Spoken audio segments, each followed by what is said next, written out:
तो कैसे हैं आप लोग? सब बढ़िया। तो 1 ईयर का कोर्स में आप लोग आए हैं।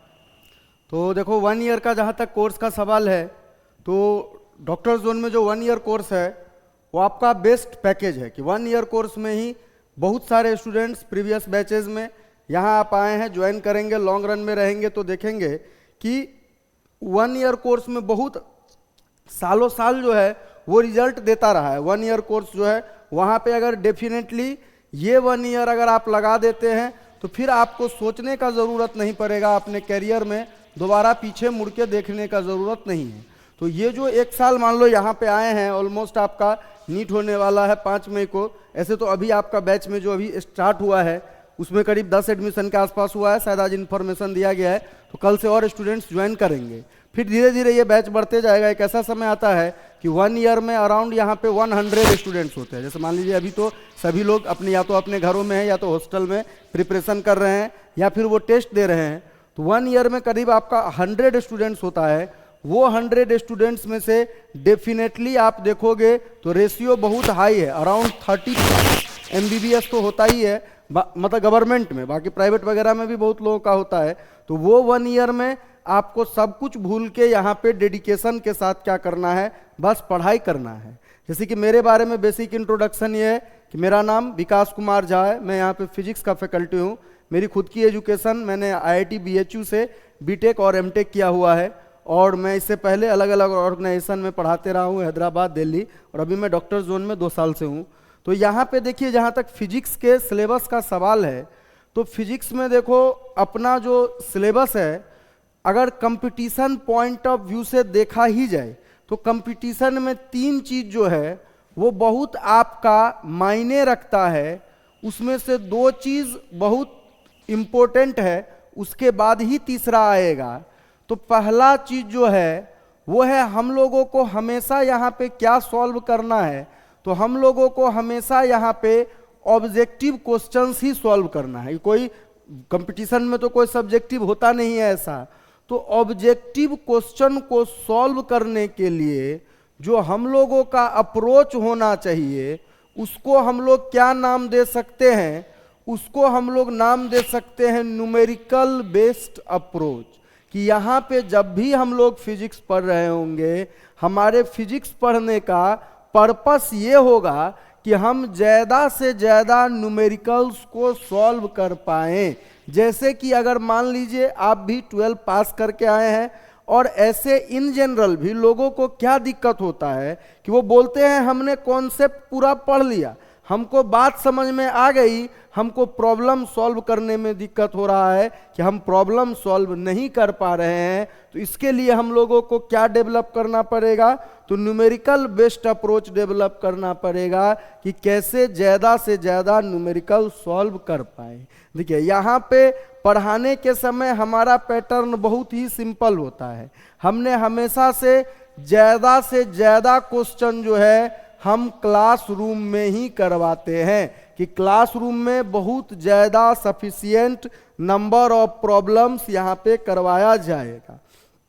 क्लासरूम में तो प्रॉब्लम करवाया जाएगा, तो सबसे पहला कैटेगरी होगा क्लासरूम प्रॉब्लम्स का, कि क्लासरूम में एक कॉन्सेप्ट बताया कि हाँ भाई फ्रिक्शन से रिलेटेड ये बात बताया, तो तुरंत उसके ऊपर 2-4 क्वेश्चन होंगे। कोई सा भी टॉपिक पढ़ा रहे, कोई सा भी कॉन्सेप्ट पढ़ा रहे, पढ़ाने के साथ तुरंत उसके ऊपर, तो क्लासरूम का प्रॉब्लम्स आपका पहला प्रॉब्लम ये होना चाहिए। फिर उसके बाद जो अगला प्रॉब्लम्स होगा वो आपको दिया जाएगा DPP में, कि DPP प्रॉब्लम्स जो हैं, DPP का मतलब है डेली प्रैक्टिस प्रॉब्लम्स, कि आपको डेली प्रैक्टिस के लिए काइंड ऑफ असाइनमेंट प्रॉब्लम्स दिए जाएंगे हर वीक में, जिसमें अराउंड ऑन एवरेज मान सकते हैं 100 क्वेश्चन रहेगा। तो आपको यहाँ से क्या करना पड़ेगा? यहाँ से प्रॉब्लम्स बनाने हैं कि दूसरा सेट ऑफ प्रॉब्लम्स ये हुआ। फिर आपके पास अगर स्टैंडर्ड कोई बुक रखा हुआ है, नाम बता दिया जाएगा, आप स्टैंडर्ड बुक और जो भी सेट वगैरह होते हैं वहाँ से आपको प्रॉब्लम बनाना पड़ेगा। देखो प्रॉब्लम और कुछ यहाँ पे है ही नहीं। कंपटीशन एग्जाम अगर आप ऐसे सामान्य तरीके से पढ़ते हैं, आप बोर्ड एग्जाम निकाल सकते हैं, आप ग्रेजुएशन कर सकते हैं। कंपटीशन निकालने का एक ही तरीका है, वो है प्रॉब्लम सॉल्विंग। प्रॉब्लम सॉल्विंग में ऐसे बैठने से काम नहीं चलेगा। देखिए, प्रॉब्लम सॉल्विंग में जैसे अभी बिगनर हैं तब भी और एक सफिशिएंट टाइम के बाद प्रॉब्लम सॉल्विंग में आपका क्या होना चाहिए कि अराउंड, जैसे मान लो अगर अभी शुरू कर रहे हैं, वैसे तो हमारा कहना है 100 क्वेश्चन ईच डे, आपका हर दिन जो है 100 क्वेश्चन बनना चाहिए। अगर मान लो फुल थ्रोटल रनिंग बैच होगा, सभी लोग ज्वाइन करेंगे, क्लासरूम में प्रॉब्लम हो रहा है, डीपीपी दिया जा रहा है, बुक में प्रॉब्लम दिया जा रहा है, इसके आधार पे आपका वीकेंड टेस्ट होगा। यहाँ पे हर वीक के एंड में एक टेस्ट होता है और उस टेस्ट में भी आपको प्रॉब्लम्स मिलेगा, जो पूरा नीट बेस्ड होगा पैटर्न, कि जैसे नीट में होता है 200 क्वेश्चंस, तो वहाँ भी आपको मिलेगा। तो 100 क्वेश्चंस ईच डे बनना चाहिए। मान लो अगर साइज के हिसाब से ही करते हैं तो साइज के हिसाब से कर लो। मान लो 30 और 30 प्रॉब्लम आप हर दिन फिजिक्स और केमिस्ट्री बनाते हो, तो बायोलॉजी बड़ा सिलेबस का सब्जेक्ट है तो 40 बायो बना लो, या फिर यहाँ पे 25-25 ही कर दो कि फिजिक्स और केमिस्ट्री में हर दिन हम 25-25 बना रहे हैं और बायो में 50 बना रहे हैं।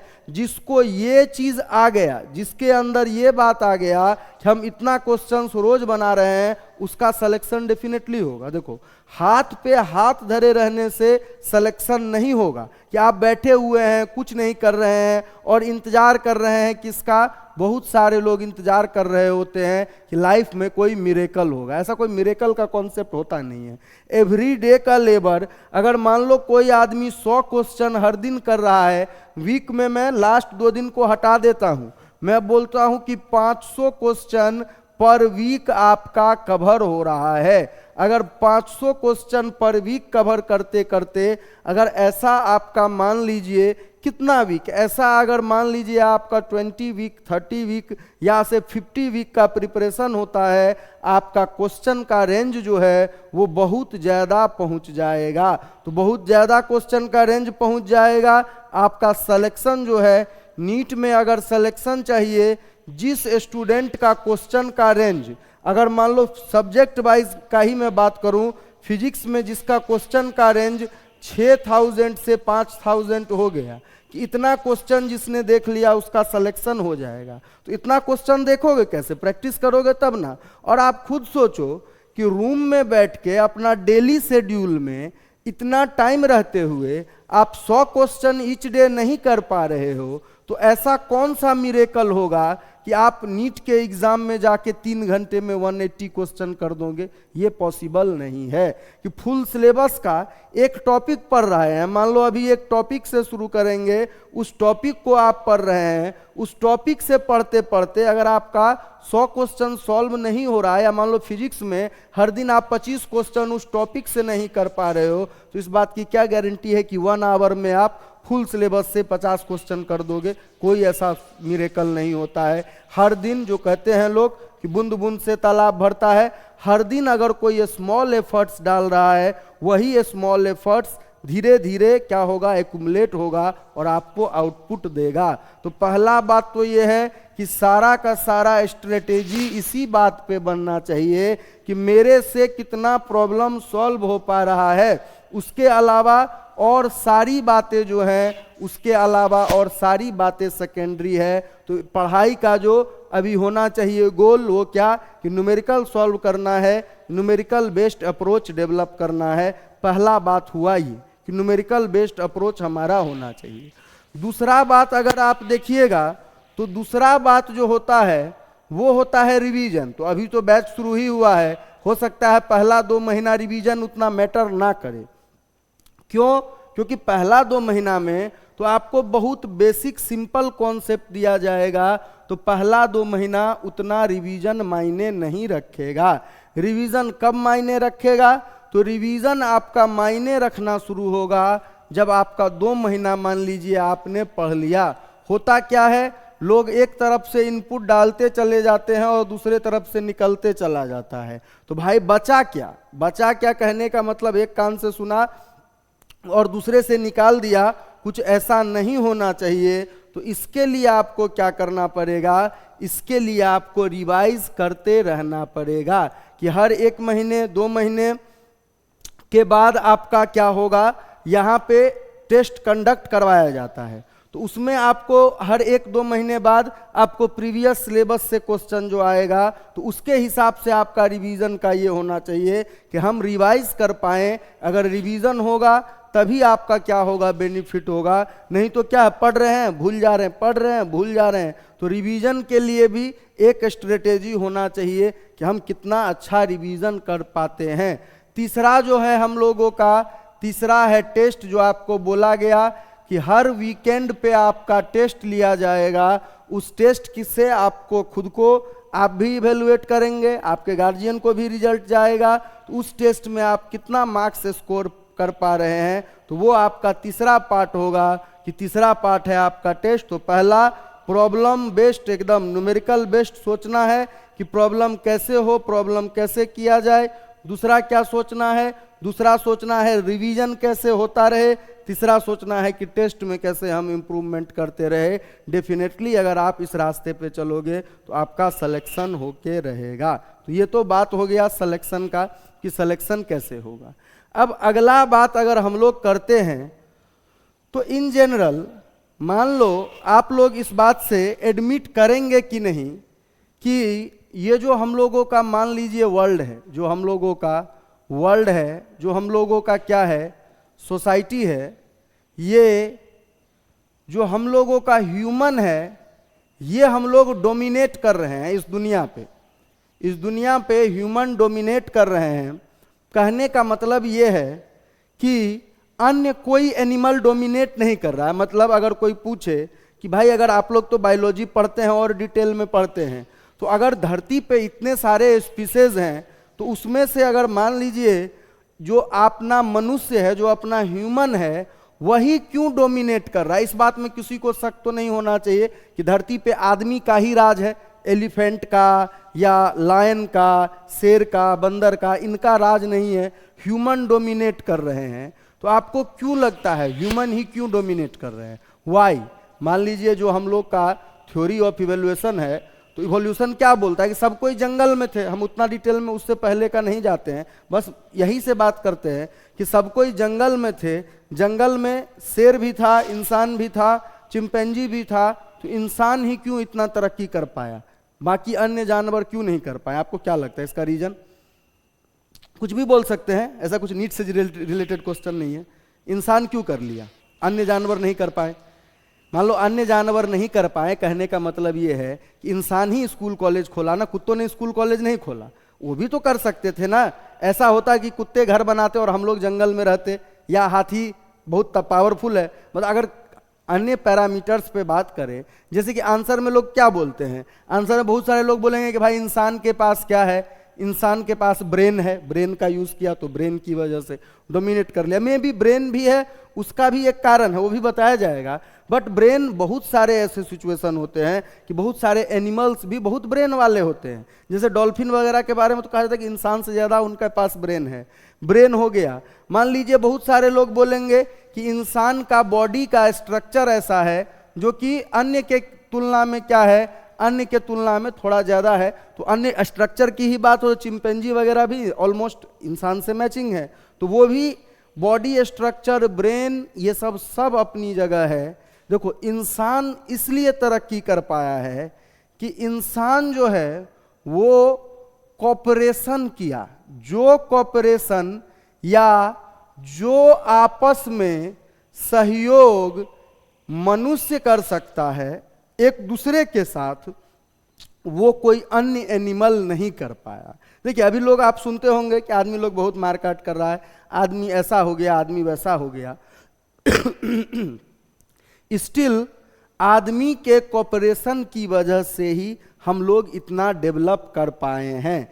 हम लोगों ने, जैसे हम लोगों ने कैसे कॉपरेट किया उसको अच्छे से हम लोग बहुत ब्रीफ में समझ सकते हैं। देखो इंसान ने क्या किया कि अपने आप को ग्रुप में बांट लिया। मैं कुछ जस्ट प्रोफेशन लिख रहा हूं कि कुछ इंसान फार्मर बन गए, कुछ इंसान मान लीजिए टीचर बन गया, कुछ इंसान मान लीजिए क्या बन गया, लेबर बन गया, कुछ इंसान डॉक्टर बन गया, कुछ इंसान सोल्जर बन गया, तो ये काम जो है, ये जो सहयोग है, वो इंसान ही आपस में कर रहे हैं। ऐसा नहीं हो सकता कि कोई राधा नाम का काऊ बीमार हुई है तो वो सीता नाम के काऊ के पास जाएगी कि मेरा बीमारी ठीक कर दो। ये इंसान ही तो ऐसा सहयोग कर रहा है। किसी कुत्ते ने दूसरे कुत्ते के लिए फर्नीचर बनाया है क्या? आके बैठो, नहीं बनाया है। बट इंसान का एक कैटेगरी है जो लेबर का काम कर रहा है, तो वो क्या कर रहा है? दूसरे को सहयोग कर रहा है। मान लो इतना बड़ा बिल्डिंग है, हमें पता भी नहीं, मुझे भी नहीं पता ये टाइल्स किसने बैठाया, ये पोडियम किसने बनाया, ये किस फैक्ट्री से बन के ये आया है। बट ये बात पता है उस फैक्ट्री में इंसान ही काम कर रहा है, जिसमें ये स्मार्ट बोर्ड, ये माइक, ये कंप्यूटर सब बन के आया है। ऐसा सहयोग कोई अन्य एनिमल कर ही नहीं सकता है। मान लीजिए हम लोग आते हैं, एक जगह से दूसरा जगह जाते हैं, रोड है तो रोड किसी इंसान ने ही हमारे लिए बनाया है, ना कि अन्य कोई जानवर एक दूसरे के लिए रोड नहीं बना सकता। कि शेरों के एक ग्रुप ने कहा कि हम ये लोग रोड बनाएंगे, बाकी शेर उस पर चलेंगे, ऐसा प्रैक्टिकली हो नहीं सकता है। तो ये जो कॉपरेशन है, ये हम लोगों के बीच में ही पॉसिबल था, इसीलिए इंसान आगे बढ़ता चला गया। अन्य कोई जानवर अगर ऐसा कॉपरेशन कर लेते तो वो तरक्की कर लेते, इंसान फिर नहीं कर पाता। कॉपरेशन और बढ़ते चला गया कि शुरुआत में मान लीजिए छोटे छोटे टाउन डेवलप हुए, जैसे आप पढ़े होंगे मे भी जूनियर क्लासेस में, उन टाउन से और बढ़ते बढ़ते अभी क्या कर लिया हम लोगों ने? गवर्नमेंट बना लिया। कि हाँ, गवर्नमेंट भी क्या है? आपस में सहयोग ही है।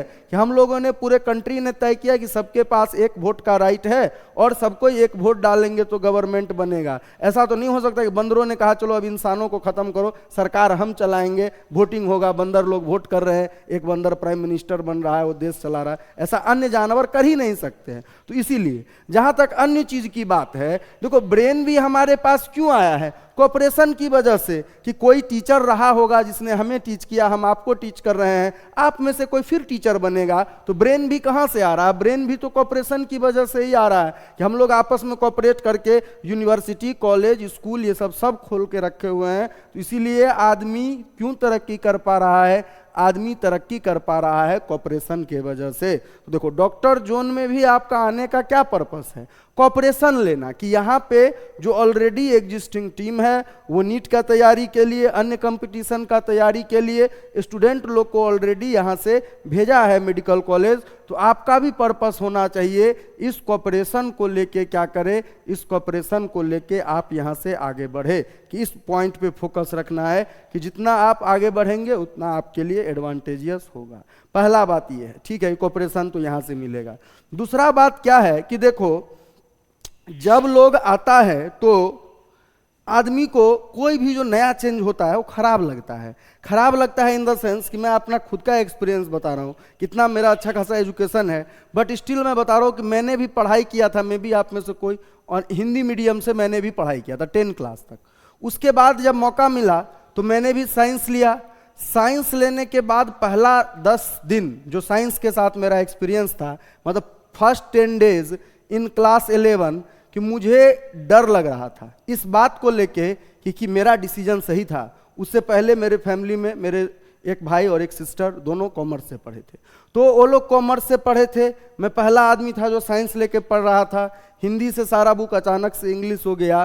तो फर्स्ट मतलब 11th क्लास में फर्स्ट 10 डेज जो हैं वो मुझे लग रहा था कि पता नहीं हो पाएगा मेरे से कि नहीं हो पाएगा। तो चेंज जो होता है वो आदमी को थोड़ा सा अच्छा नहीं लगता है। हर आदमी चाहता है हम अपने कंफर्ट जोन में रहें। कंफर्ट जोन से बाहर निकलने में थोड़ा सा शुरुआत में प्रॉब्लम होता है, बट उस समय जो आदमी खुद को संभाल लिया कि नहीं मैंने इस रास्ते को चुना है, बाकी लोगों ने किया है तो मैं भी कर सकता हूं। थोड़ा सा डिफिकल्टी लग रहा है, फिर भी उस ट्रैक पे बने रहना है। अगर मान लीजिए 2 मंथ तक उसी ट्रैक पे अगर आप दोबारा बने रहते हैं तो 2 मंथ बाद आपको थोड़ा सा स्टेबिलिटी आएगा कि हाँ अब चलो, अब मुझे पहले से तुलना में बहुत अच्छा स्थिति में हूँ।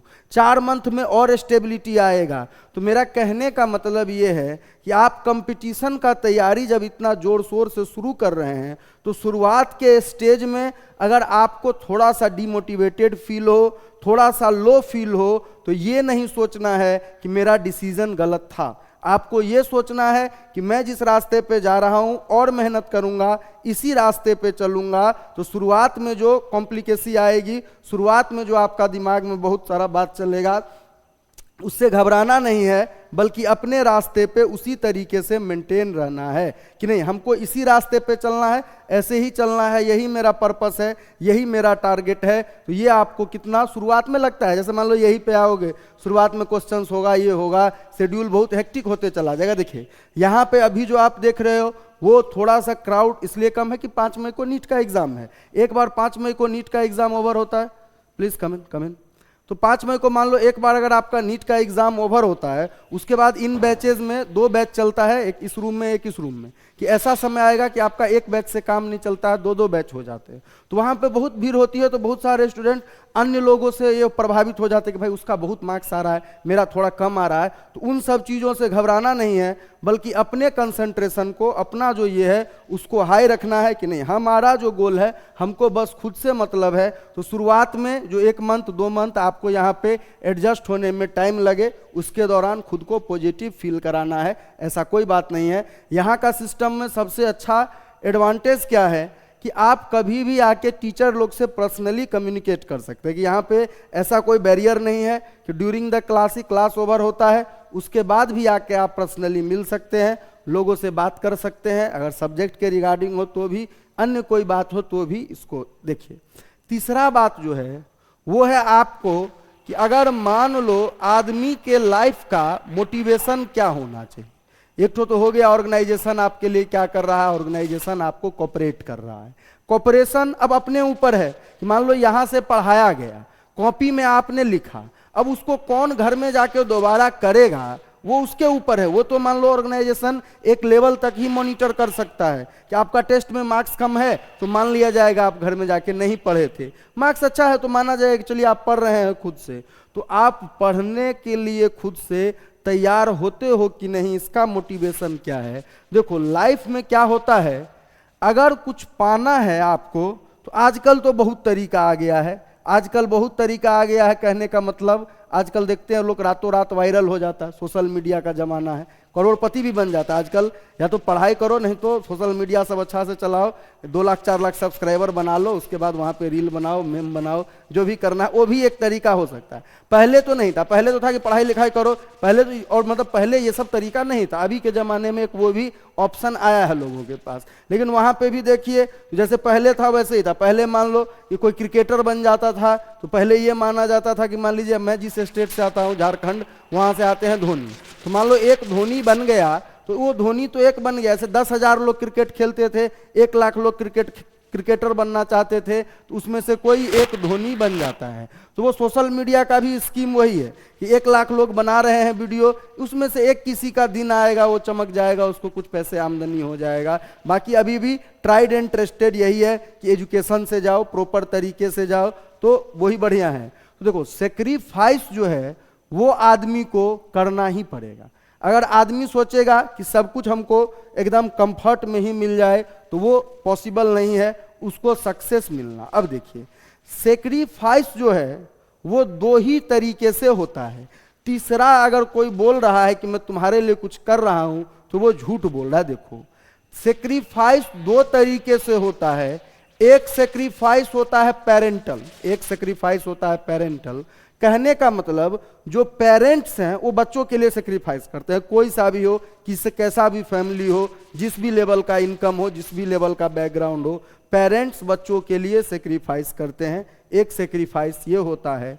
और दूसरा सेक्रीफाइस जो होता है वो होता है सेल्फ सेक्रीफाइस, कि आदमी खुद के लिए सेक्रीफाइस करता है, खुद के लिए सेक्रीफाइस करता है। कहने का मतलब मेरा हेल्थ अच्छा रहे इसलिए कोई स्मोकिंग नहीं कर रहा है, तो वो खुद के लिए सेक्रीफाइस है। या मैं भर दिन काम कर रहा हूं क्योंकि मेरे को इनकम मिलेगा उससे, तो ये सब तो खुद के लिए सेक्रीफाइस है। तो आप जो अभी मान लो सेक्रीफाइस कर रहे हो या जो भी कुछ आप संघर्ष कर रहे हो, अगर आप ये सोच रहे हो कि ये आप अपने पेरेंट्स के लिए कर रहे हो तो ये बात को दिमाग से निकाल दो। आप अपने पेरेंट्स के लिए कुछ नहीं कर रहे हो, पेरेंट्स आपके लिए कर रहे हैं। ये डेफिनेटली बात है कि हम लोगों का भी समय ऐसा ही हुआ था कि पेरेंट्स अपना नीड से, आज के समय में मॉडर्न टाइम में पेरेंट्स अपना नीड से कि हम ये चीज़ अपना इस जगह पे कम करेंगे लेकिन बच्चे के एजुकेशन में इन्वेस्ट करेंगे, तो पेरेंट्स आपके लिए सेक्रीफाइस कर रहे हैं। उसके अलावा अन्य कोई सा भी, यहाँ तक मैं बोलता हूँ कि हस्बैंड और वाइफ भी विन विन सिचुएशन है। कुछ आप हमारे लिए कर रहे हैं, कुछ आपके लिए हम कर रहे हैं। दोस्ती में भी वैसा ही है, विन विन टाइप का है कि तुम किसी दोस्त के लिए कर रहे हो तो दोस्त तुम्हारे लिए कर रहा है। वो कोई सेक्रीफाइस नहीं है, सिर्फ मतलब बिना कुछ सोचे समझे माँ बाप बच्चों के लिए करते हैं और बिन आदमी खुद के लिए करता है। तीसरा कोई सेक्रीफाइस नहीं है। तो अगर आप जो आज कर रहे हो उसका बेनिफिट आपको ही मिलेगा। देखो आप लोग अब इतने जूनियर नहीं रहे, एक समय आता है लाइफ में जब आदमी सोचता है हमेशा यही रहेगा, मतलब कि हर दिन ऐसा ही होगा, तो हर दिन ऐसा नहीं होता है। मैं आपको बता रहा हूं आजकल के जमाने में अगर आप 23-24 पहुंचने लगे और आप सफिशिएंट इनकम नहीं कर रहे हैं, आपका ना कोई रिलेटिव आपको अपना मानेगा, यहाँ तक कि पेरेंट्स भी साथ देना छोड़ देते हैं 25 के बाद कि भाई हम तुमको कितना खिलाएं, तुमको कितना तुम्हारे ऊपर इन्वेस्ट करें। तो ये बात आप याद रखिए कि जब आपकी 25 की एज हो जाए उस समय तक आप सफिशिएंट इनकम जनरेट करते हुए रहने चाहिए। तो उसके लिए अगर आज कुछ सेक्रीफाइस करना पड़े तो कीजिए सेक्रीफाइस। जैसे मैं बता रहा हूं कि बहुत सारे लोग अगर मान लो स्टोरी बताते हैं कि हमने ऐसे ऐसे किया, बहुत हमको संघर्ष करना पड़ा, आपने किसी और पे एहसान नहीं किया है, उसका अल्टीमेट बेनिफिट आप ले रहे हो। मान लो हमने अपने टाइम में जो भी सेक्रीफाइस किया तो उसको, मेरा सेक्रीफाइस तो अल्टीमेटली मुझे काम आ रहा है, मेरे पेरेंट्स ने जो किया वो मेरे लिए ये था कि हाँ भाई ये वाला चीज को चुकता तो नहीं किया जा सकता, बट आदमी कोशिश करता है कि हम अपने पेरेंट्स को भी कुछ रिटर्न दे पाएं, इन्होंने हमारे लिए इतना किया। बट पेरेंट्स लेने नहीं आते। एक फ्रैंक बात मैं आपको ये भी बता रहा हूं कि जो आप 25 के एज के बाद जो आप इनकम कर रहे होगे, वो अगर कर रहे होगे उसका बेनिफिट आपको होगा, नहीं कर रहे होगे तो उसका लॉस आपको होगा। पेरेंट्स को उससे कोई खास फर्क नहीं पड़ेगा। हाँ, पेरेंट्स ये जरूर चाहेंगे कि आप अच्छा इनकम करो 25 के एज तक।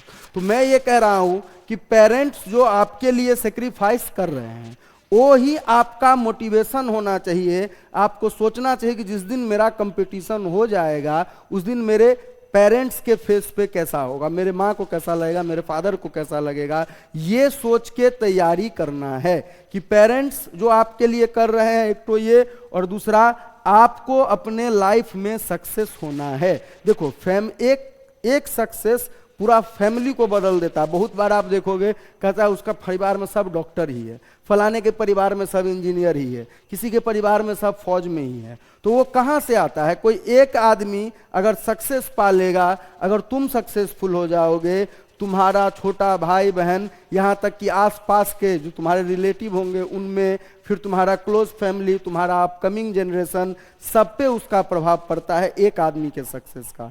एक आदमी का सक्सेस पूरे फैमिली का ये बदल सकता है। तो उस डायरेक्शन में लोगों को सोचना चाहिए कि हाँ कि वो एक आदमी का सक्सेस हम ही क्यों ना बने, हम ही क्यों ना प्राप्त करें।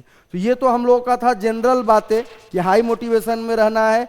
गेम जो है आपका वो यही है कि गोल के प्रति ओरिएंटेड रहना है। इसके अलावा जो अन्य डिस्ट्रैक्शंस हैं उनको अवॉइड करना है कि भाई यही एक साल तो है, एक साल के बाद अगर मान लो तुम कोई सा भी अच्छा कॉलेज में चले जाओ और MBBS कोर्स में देखो तो वहाँ पे इतना मौज मस्ती है, कॉलेज लाइफ का तो एक अलग ही बात है। बट इसके लिए यहाँ जाना पड़ेगा और यहाँ जाने के लिए ये 1 ईयर ये सोच लेना है कि ये 1 ईयर में मुझे और कोई चीज़ से कोई मतलब नहीं है, ये 1 ईयर टोटली मेरा पढ़ाई पे ही डेडिकेटेड रहना चाहिए। तो फिजिक्स पॉइंट ऑफ व्यू से आज थोड़ा कम बात किया गया है, तो उसका रीज़न ये है कि आपको कल और स्टूडेंट्स ज्वाइन करेंगे। आज आपका पहला इंट्रोडक्शन क्लास है, कल से हम लोग फिजिक्स में जो पहला चैप्टर होता है उसी से शुरुआत करेंगे। तो कल से आपका यूनिट एंड डायमेंशन चैप्टर जो है वो शुरू किया जाएगा फिजिक्स में। चलिए तब तक के लिए आप लोग यहाँ से एंजॉय कीजिए, माहौल को देखिए। मे भी जो नेक्स्ट क्लास है आप लोगों का वो हमारे डॉक्टर जोन के जो मैनेजिंग डायरेक्टर MD सर हैं वो लेने वाले हैं, तो उनसे सीखिए, वो भी कुछ आपको मोटिवेशन और ज्ञान की बातें बताएंगे। चलिए तब तक के लिए आज के क्लास को यहीं पे रोकते हैं।